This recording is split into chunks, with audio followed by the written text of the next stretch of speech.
This is CES Tech Talk. I'm James Kotecki, bringing you an interview that I recorded live at the C-Space studio at CES 2023. Enjoy. This is the C-Space studio right here at CES 2023. I'm your host, James Kotecki, bringing you amazing live conversations all day and tomorrow. And right now, we're talking with Cathy, Hackl, founder and Chief Metaverse Officer at Journey. Welcome to the show. Excited to be here. So a lot to unpack in that title. Let's start with Journey. What is Journey? So Journey is a new design and innovation consultancy. We work to kind of merge the physical and the virtual worlds together. So we do both work in the physical space, for example, TSX Entertainment, which is the first Web3 building, but we also do a lot of work in the virtual space. For example, we created the 2 Roblox worlds that Walmart launched last year. Fantastic. What does it mean to be a Web3 building? Well, I think we're still trying to define that because it's the world's first. So. Well, does it exist, or is it in the design phase now, or what does that mean? It's in the design phase. Yeah. Okay. So, what if I walk into the building? What will my experience be? So my forte is not necessarily the physical side. Oh, I'm more on the virtual side. Because you're the Chief Metaverse Officer. Gaming and metaverse, all you want. Well, let's talk about that. So, I think you probably have to do this in a lot of conversations you have, I imagine. But let's just get your definition. What is the metaverse? All right, so I'll start by telling you there's a lot of hype around it. Yes. Right, so the metaverse is not one single technology and it's not one single company. Right, so if you want people to understand that it's not VR and it's not one single company. Yeah. So the metaverse, you have to look at it as the next iteration of the internet. So a more immersive 3D version of the internet, a further convergence of physical and digital. It's about virtual shared experiences that happen, yes, in virtual spaces. That could be in VR, it could be in gaming, but eventually will happen in the physical world as well. So it's this kind of like, it's where we're heading with the internet.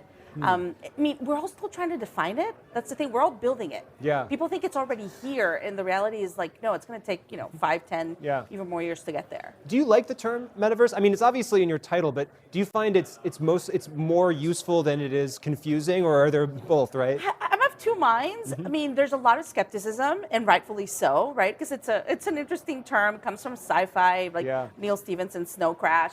But obviously a big company changing their name to Meta, that impacts what people think of the word. In reality, do I think we're going to call it metaverse in 10 years?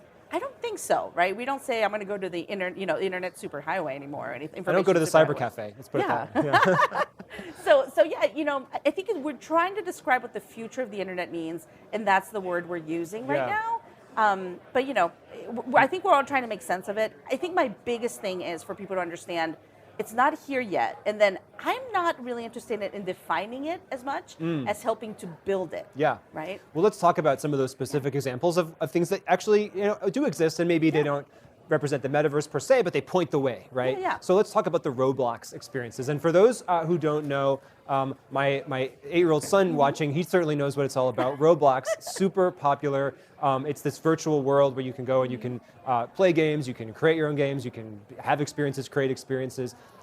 Describe to me, if I pull up Roblox and I'm navigating through that and I'm at the Walmart experience, what am I experiencing? So you're experiencing Walmart in a completely different way, right? It's not the typical physical Walmart you go to. It's a gaming version of Walmart, right? So there's different aisles. There's an entertainment aisle, and there's a fashion aisle. For example, back in October, we hosted a virtual concert series inside what's called Electric Aisle, right?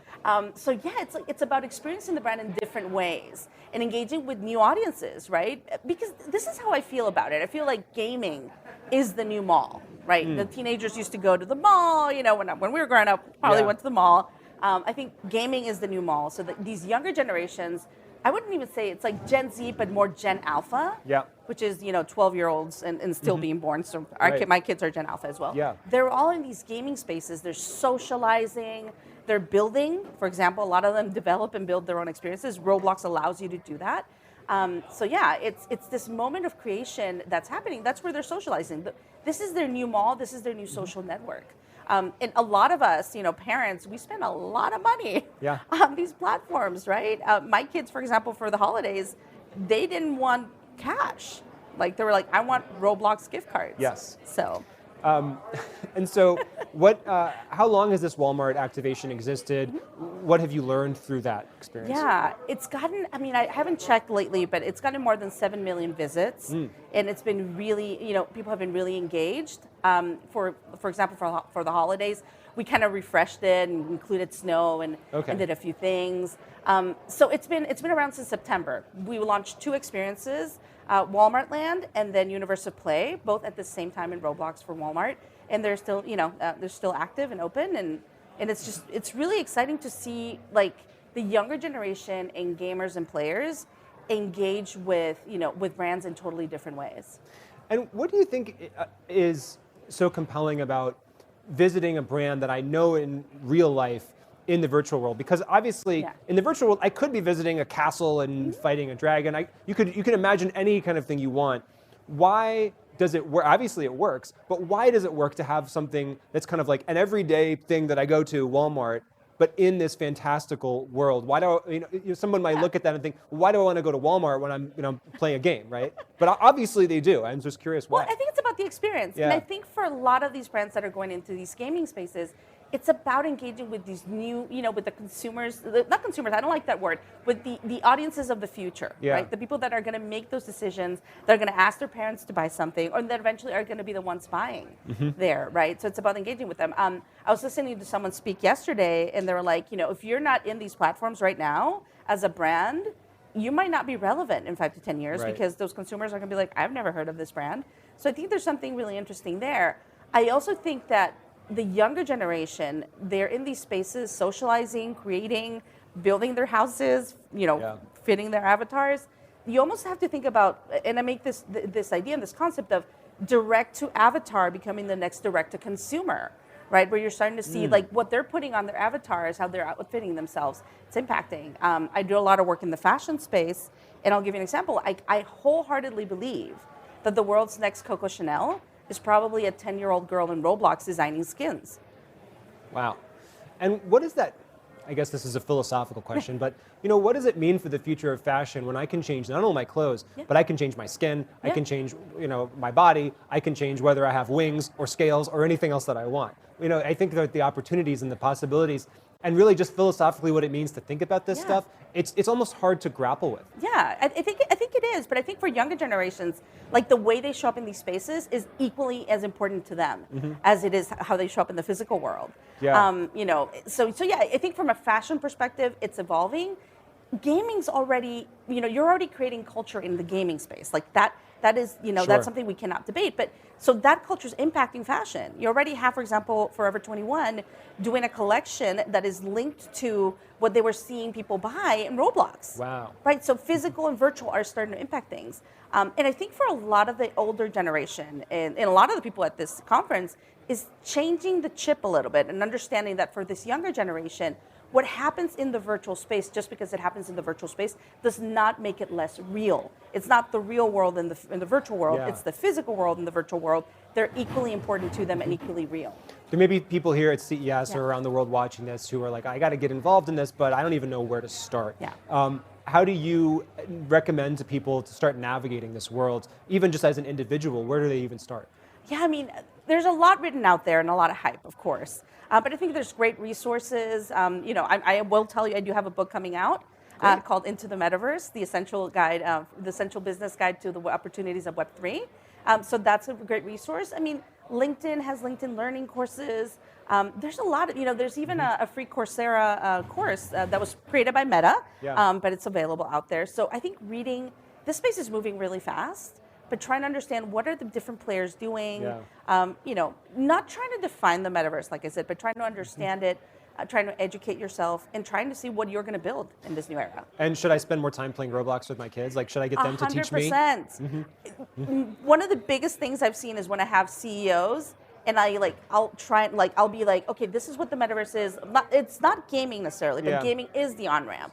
And I actually, have them play, whether it's Fortnite or Roblox or whatever, and they eventually, they get it. Once they start playing in a safe space, right? They don't want to, embarrass themselves in front of their teenagers. Sure.